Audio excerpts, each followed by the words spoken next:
What was the worst experience you had during those 8 years as a struggling actress? Because you talk about incredible stories. Yes. The worst? I mean, there's so many. I want to hear the worst or one of the worst.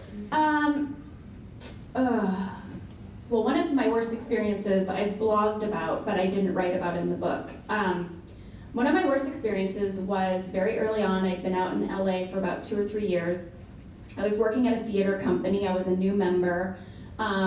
And I was at a party for one of the theater events, and a tiny little theater, and a playwright who had a play coming up in the next season approached me at the party, and he was sort of the resident playwright for this company.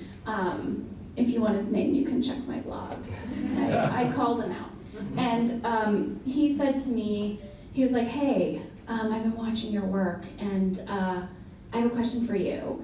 How would you feel about doing like a really raunchy sex scene in a movie with like a lot of nudity? I mean, like really raunchy."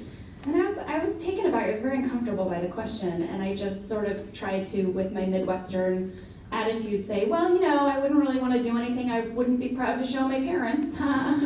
And he was like, "Well, then you're not an actor. You should just go home. A real actor would do anything for their art. A real actor would piss themselves on stage. A real actress would show whatever she needed to show and do whatever she needed to do. And all my plays have nudity in them, because if an actor isn't willing to get nude, then I know they're not really an actor."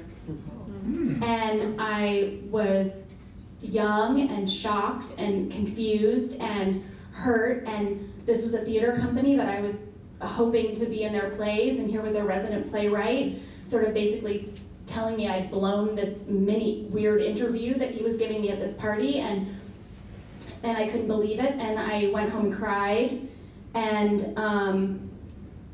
fuck that guy.